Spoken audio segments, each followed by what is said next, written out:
Hello, everybody. We are starting our live now. I have a wonderful guest today, Anisa White. Did I pronounce it right? It's Anisa? Yes, thank you. Yes. I have Alisas and Alissas and Anisas, and sometimes I just mess them all up. I'm so happy to have you on the show today. Anisa White is Métis and Cree. She holds a Bachelor of Law and a Bachelor of Commerce degree. She completed 1 year of law at University of Victoria. She worked for the National Centre for First Nations Governance and the BC Ministry of Aboriginal Relations and Reconciliation. She is currently Justice Advisor for the Babine Lake First Nation and the third largest First Nation in British Columbia. I did not know that. That's good to know. Under the LBN Foundation Agreement. And she also is a Gladue Report Writer. So I'm so happy to have you on the show today. It's such a pleasure to be joining you today. Thank you for the invitation to speak about a few things. I appreciate it. Yeah, I wanted you to start with your cultural welcome. Absolutely. Thank you. Tansika kyo kyowo, Anisa White Nitsuka Sun. I just wanted to give recognition and respect to Aaron and to your family and to you creating this space for us to be able to share a few thoughts and ideas and maybe learn something from each other today. Hi. Awesome. Okay, we'll dive into our first question today. So you are a lawyer, and how did you decide to get into law? What was that path for you? Yes, I'm one of those people that when I finished university, I I beg your pardon. When I finished high school, I was one of those people that didn't necessarily excel in athleticism or in sport, or I didn't really have those kinds of things going for me. So some of my friends were all getting into professional sport, whereas I had always done better in language arts and debating, legal studies. English was my best subject, languages, and so forth. And I always had this piece of advice from my dad, Charles. He'd always said, whatever you're thinking, put it in writing. So I'd been writing letters to the editor since I was in grade 10 in the local newspaper. That's awesome. Oh, full of opinions, right? And but I'd been sort of developing that, and I'd done debating and then public speaking, and I'd been competing. And so when the time came for me to decide what it was that I would take, it just seemed like my strength would lend itself to going into law because I was a bit left brain. I really liked rules and principles, and I like to really discuss it and debate it, particularly where there are different settler colonial relationships in a country. I felt that the law in and of itself can be a source of great promise and power to help those that are underprivileged. But I also saw that there was a huge area where the common law had not moved further along and Indigenous law had not had the proper space to flourish. Yet it was older than common law. So these tensions were always living in me, and I never really felt satisfied that I would just graduate and become a corporate lawyer. That just wasn't in my stars. But what was the chance to explore how to ensure there was an access to justice for those that were underprivileged. It meant something to me, even at that age. Were you at all impacted by the statistics about how many more Indigenous people are incarcerated as opposed to any other minority group in Canada? Yes, the crisis of our people being incarcerated at alarming levels, that information always stayed with me. And I always remember something that my Aunt Loretta said from my Métis and Cree side. She always encouraged me to remember that once you claim your identity and you situate yourself in your community, you have great rights, but you have greater responsibilities. So I could look at someone who was the same age as me, because I was 23 in law school, and that 23-year-old, I met people that were considered at risk and were moving through the criminal justice system. And I always thought to myself, what is it about my social and economic situation that has prevented me from going down that path? Whereas it could have very easily been that way.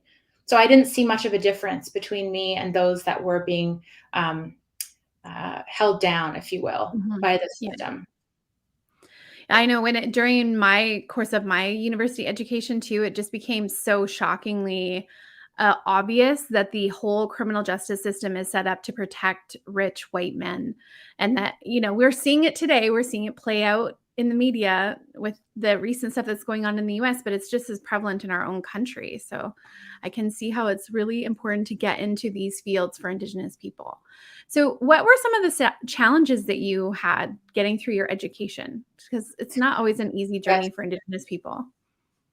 Well, I'm one of those people that has difficulties in saying no when I was asked to volunteer. So I do remember being at one point having a full course load at UVic Law in Victoria, and also, serving on various boards and committees at the university and so forth. And I had to take a step back, and I said to myself, Anisa, let's be real. Like, your job right now is to complete university and get Yeah. good enough grades to get in. There'll come a Mhm. time when you can certainly give of yourself in a more voluntary capacity, Mhm. but your job really is to do your family proud and to do something that's going to, I guess, set you up for success. So I treated Mhm. it like a day job. I was at the library at 9 a.m., even if I didn't have classes that day, and I left the library at 5 p.m. and I gave myself a lunch break. And I'm saying this because it's minor, but it was a game changer for my productivity. And I was no longer behind. And I ended up keeping some of my volunteer work too. That's discipline. I mean, a lot of times when you're in post-secondary, especially as a young adult, that you're just like, "Get me in and get me out of that class, I'm out." That's showing some extreme discipline, though. That's pretty impressive. Thanks. So, I wanted to ask you about I want the general public to have a better understanding of what Gladue reports are, because it is a very significant improvement to our criminal justice system, especially as it pertains to Indigenous people. So, can you explain what they are and why they have been a benefit to Indigenous people? Yes, the starting point is that many people are aware that there's something called probation officers out there, and that they produce something called a PSR, also known as a pre-sentence report. And this type of report is customized to each and every individual, and it identifies a risk assessment of that person committing crimes again. It's called reoffending or recidivism. And it does have to touch on the Indigenous piece. So if a person is First Nation, Métis, or an Inuk man or woman, then there is a section called a Gladue component. What Mhm. I do is something quite transformationally different. And why I say that is because my pre-sentence report is customized, Mm. but it goes much further into the individual's social history. So I look at their Indigenous nation background, and I'm identifying what impacts of colonization may have harmed the nation level, the community, the family, and the individual. And I'm talking specifically about intergenerational impacts. Mhm.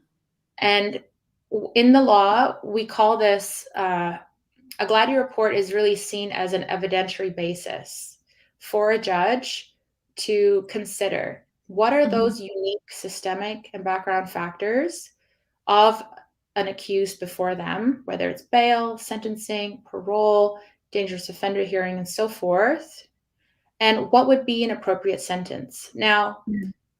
the real value of these reports isn't just to identify the background factors, because those are key. But what's really important is this.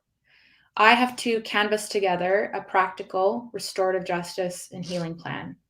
Mhm. And the reason we're doing this is to respond directly to the crisis of the high rates of Indigenous people incarcerated.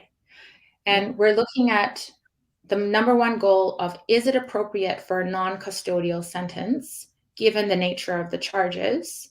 Mhm. And but if jail is unavoidable, what can we do to ensure the individual begins their healing process? Because we also don't want reoffending. We also Mhm. want community safety. We also want accountability.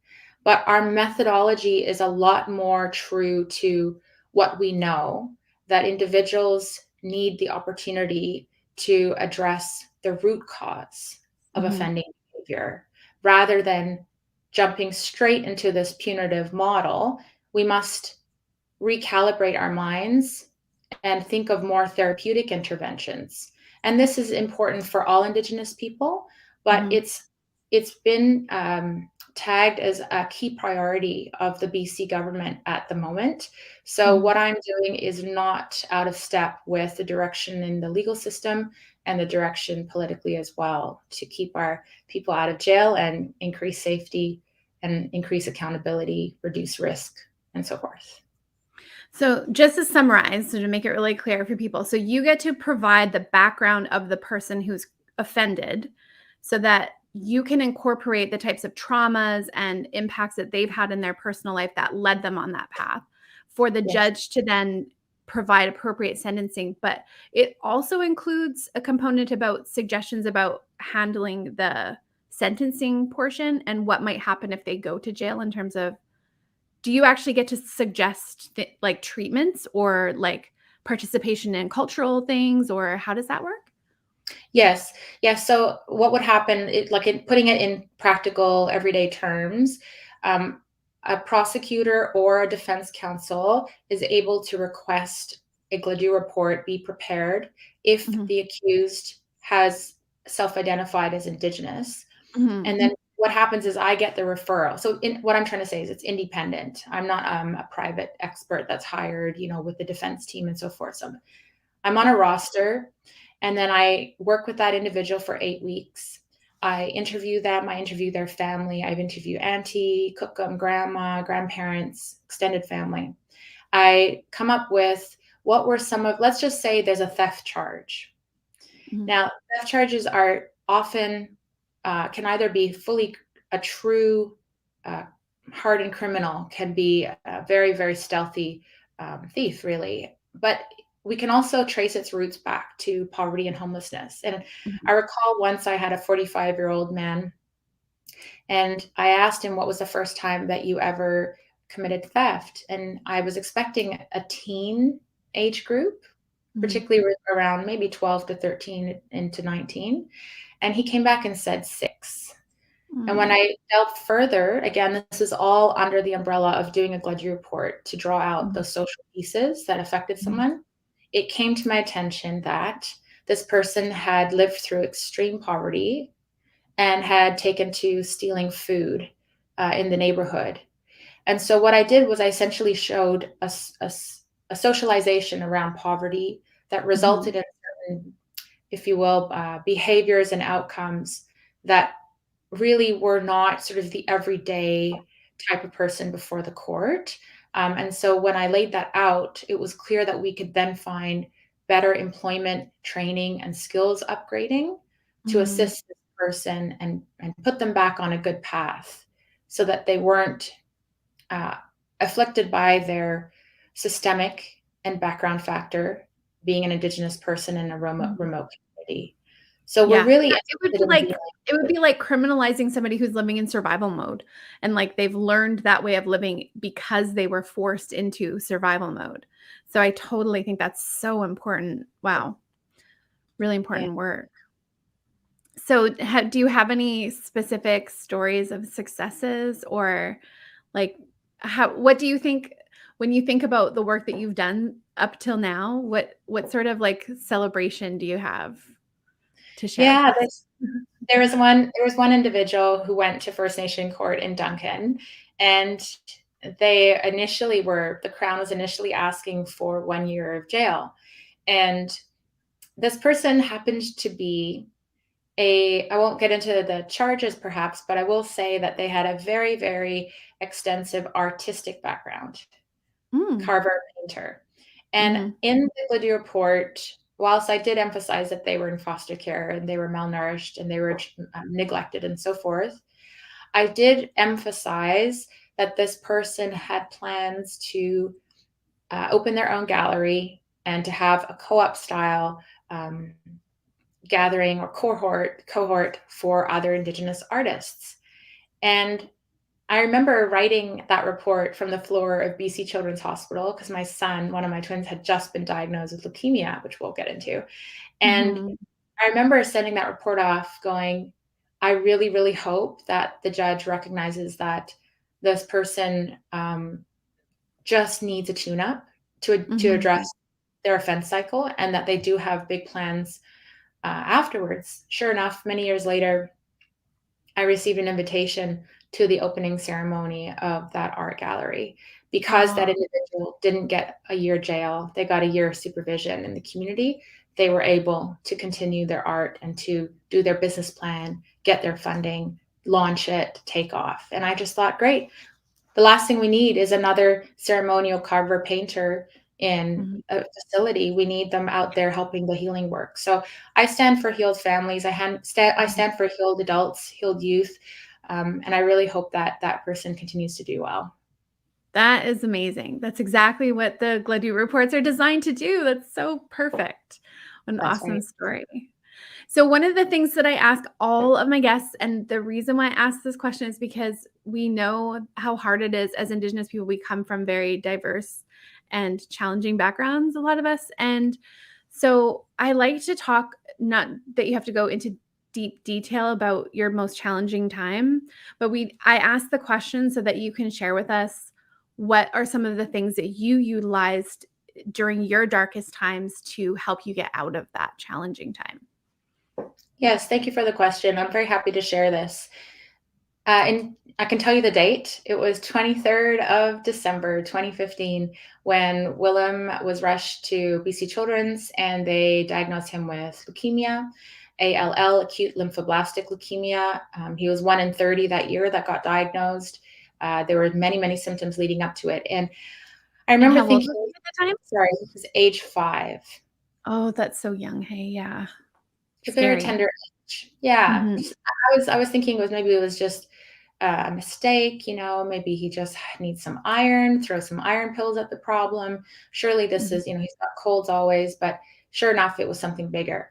It took around 8 months into his treatment out of 3.5 years, where if it wasn't for his illness, I would not have been nudged toward the healing ceremonies of the Nehio people, of the Cree people, because mm, prior to that, I had always come at my culture somewhat from a very kind of sheltered perspective. Like mhm, I had never really needed to go and ask for help, right? And mhm, here I was asking, people that were in my circle, I really need help to help this young boy. I'm out of ideas. I believe in the creator. I believe in our ways, but I don't have the path to get there. Even though I've always known mhm, I'm Indigenous, I didn't necessarily have access, right? So mhm, the quick story is my sons began a journey where they became grass dancers in the mm, powwow circle, and they joined the circle and they formed their own little identities that were quite separate to each other. mhm, And through that, and I also became initiated as a jingle dress dancer, and I learned so much about that process, the coming out ceremony, the giveaway, the prayers, the hiring the drummer, the drum group, I mean, and asking women to stand with me. And I really believe that that was the beginning of starting to get closer to my now sweat family, who mhm. I believe have been, very, very helpful in getting me back to putting back my whole self together and also to my kids as well. So yeah, you can come, what do they say? The comeback can be bigger than the setback. But Mm, the key is you must be humble enough or lowly enough to ask for help, because there's always somebody who's been through something much more severe yeah. and can bring you along and say, "Hey, you know what? It's gonna be okay. This is what the steps are we're gonna do together." And so I really am so grateful for those people that they stepped up and showed up for me and That's B-boys. amazing. I mean, specifically because Jingle Dress Dancers, I mean, the whole origin story of it is based on a healing story and dancing to heal people. And so for you to be able to utilize that traditional tool to help your son through that time is amazing. I have a question here from, I'm going to see if I can show it here. Rachel Watts is asking if you could share what type of better employment and training and personal development programs are most successful in supporting our people? I love this question. This is literally like my whole mindset is about how can we best support our people in the healing. I mean, we can't have economic reconciliation without the healing of our people coming first. And so I love this question. Thank you so much for asking it, Rachel. And Anisa, do you have any thoughts on Yes. this? Yes. Thank you for this question, Rachel.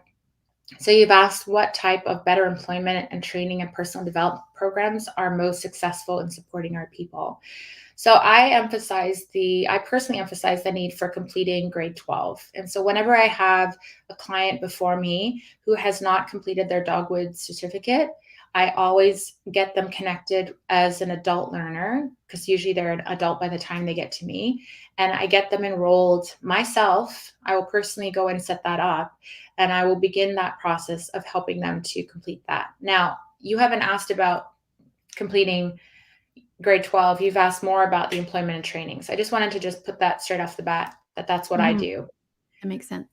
Yes, in terms of the better employment and training, I have found that our people are brilliant. I mean, they're the first innovators. They're completely Mhm. capable and able to turn something into into something great. And so what I tend to do is to favor any employment and training program that has a co-op component or an internship or a placement. And the reason for that is that once you have your skills and training certificates, it's essential to then be given the on the job training. For one reason, it gives you experience. So that goes straight under your belt. But the other thing is that a lot of our people deal with imposter syndrome. Mhm. They ask themselves, do I belong here? And I want Mhm. everybody to know, who's listening, is that you belong at all the decision-making tables that are taking place across this country when it comes to Indigenous peoples' rights, Mhm. resources, and interests. And there's never been a better time for you to share who you are and where you come from, and to get deeper into the area of entrepreneurship and owning your own business, because that's when you can truly start to plan for the future. So that's what I would Mhm. say around how to support our people. Any suggestions about personal development programs? Oh, good question. I missed that one. The No personal worries. development programs. This is going to sound, I don't have a name off the top of my head. I think that Minerva is one that I participated in. It's a women's focused one. Mm. But I wish I had more for men and women as well. But I would say that that one was a particularly helpful one. I was paired with, I think I was 25. Like I wasn't in my teens or anything. Like I was in my career. I was working at the National Center for First Nation Mm. Governance. And we had some professional development dollars, and I was allowed to go and do this program. So the mentorship program was what really helped me to be able to present my ideas, research them, stand behind them, and go from there. There's Cool. another one Where that was I that would. one based out of? Minerva was based out of. Minerva is not Indigenous, but it's based in Vancouver. Okay. Um, I would also highly recommend. This is the only other organization I've worked with that's Indigenous. The Native Nations Institute, the 2-day professional seminars in Arizona Mm. or online, have been the most helpful in shaping my thinking. And I will explain why. Because it brings you back to who you are. And I'll prove it. There's Mm. 5 core principles of nation building. The sovereignty or jurisdiction. Can we Mhm. self-govern? Can we have the power to determine our future? Capable governing institutions. You know, we have to back up our authority with competent and effective governments. Is there cultural Mhm. match in everything that the leadership does, all the way down to the grassroots programming? Is there cultural match within that? Do you see Mhm. yourself in that, in your language and your ceremonies? And the last two are strategic orientation, really building for the future, and public spirited leadership. You know, can you really get that group of individuals together who are able to bring the community along in building that future?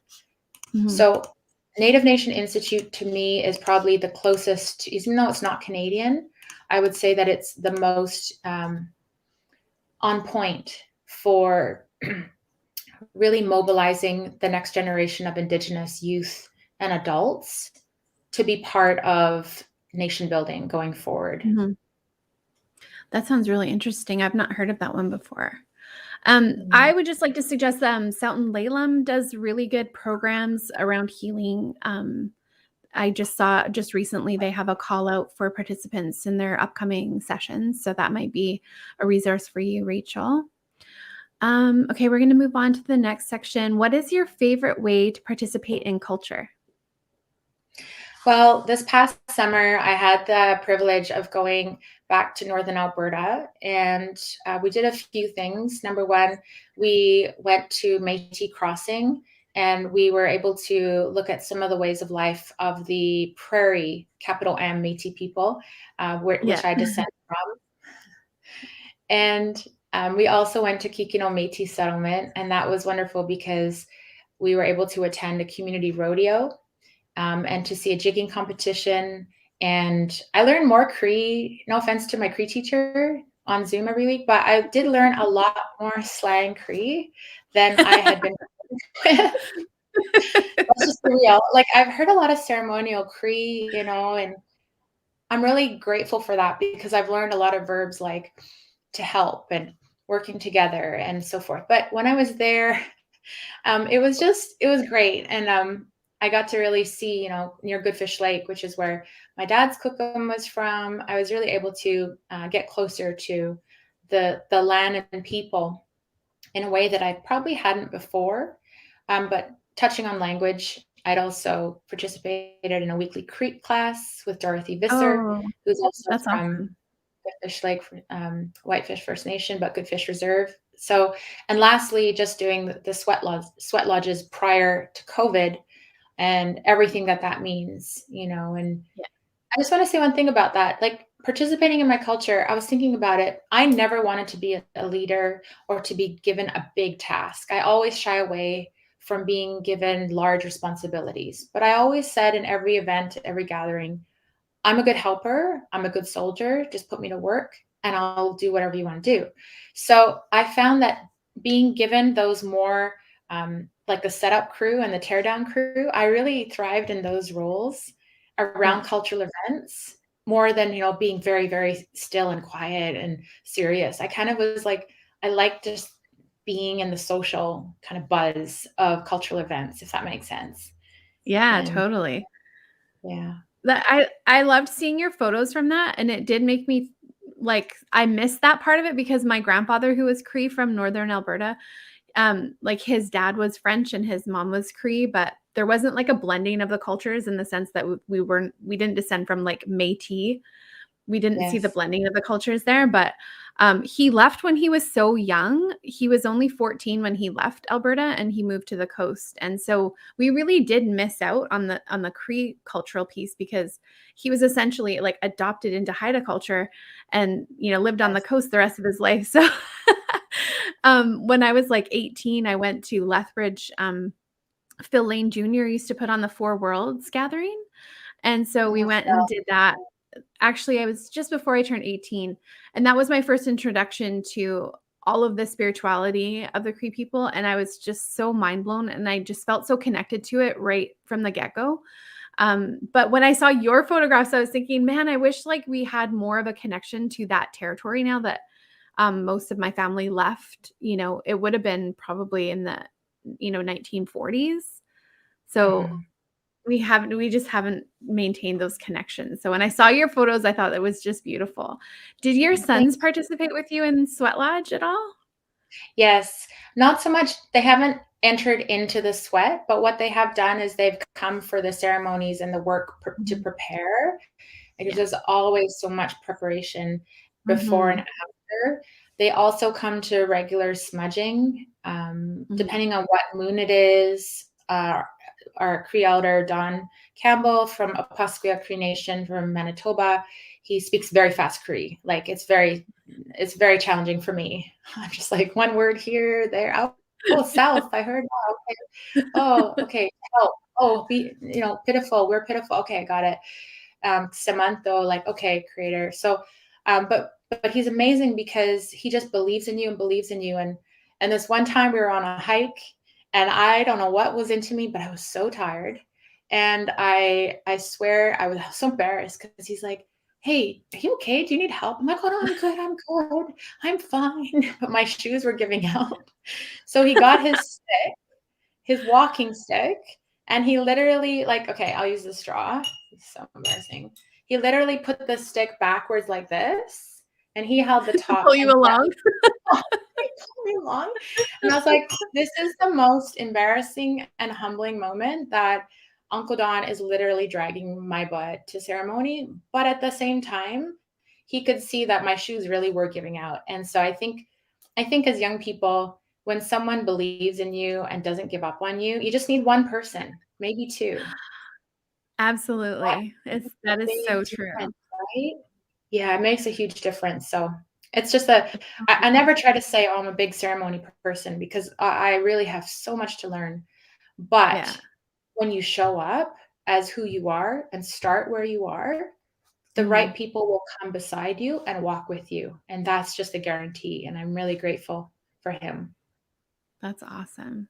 Well, that leads us into our last question, and it's a question about empowering words for younger Indigenous people. So if you have anything that you like advice you would like to share, or if it's a teaching from an elder that you always carry with you, something along those lines. Of course. So I will say that your story is your strength. No matter how many iterations and chapters there are in your story, there is something that you've been guided to that makes you very special and unique. And in Mhm. my beliefs, anyways, I don't pretend to be the expert. I do believe that Creator puts gifts inside you that are waiting Mhm. for you to find. And it's really all about trying to get to the place where you can shine. And so whenever I think to myself, where have I felt belonging? It's not always been in my dad's traditional community or in his homelands because, I came to those somewhat late. I'm 39. I kind of just went there this year. But I'd Mhm. always gone back to Edmonton and Wetaskiwin to see other parts of our family's Mhm. home. But I always think to myself that ultimately your story is your strength. And no matter how burdened you might feel, there is a light and a strength in you that is going to guide somebody else, and people are watching. So just keep one foot in front of the other and make sure that you never give up because you just don't Mhm. know what your purpose is. You've been called to a higher purpose. Find out what that is and make sure that you go for it because you deserve that happiness. Absolutely. I totally believe that if you're here on Earth at this time or any other time in history, you're here for a reason. And you don't even have to know what that reason is to know that Right. you are here for a reason alone should be enough to help you, just like you said, put one foot in front of the other and just keep walking. So thank you so much for sharing time with me today. I love the work that you're doing. You are a total inspiration. I wanted to add that when I first started following Anisa on social media, I was totally drawn to her posts that she's very like health oriented, and I was always just like, "Oh, that's a really good idea." When I'd see you post something about what you're eating or your exercise routine or all those things, I'd be like, "Man, she's so healthy and fit." And I just like getting inspired by people who are on a healthy path. So I want to thank you for that, and thank you for spending time with me today. And thanks everyone for joining us. I'd just like to ask you to take some time to follow us on Kwigwatsi Studio podcast. It's a channel on YouTube. Most of you are probably watching from Facebook, but if you can hop on over to YouTube and like our channel, that helps us grow. Thank you so much, Anisa. Thank you. Kiranas Compton. Thank you so much for the chance to connect. I'd always love talking to you. Thanks. Bye. Yeah.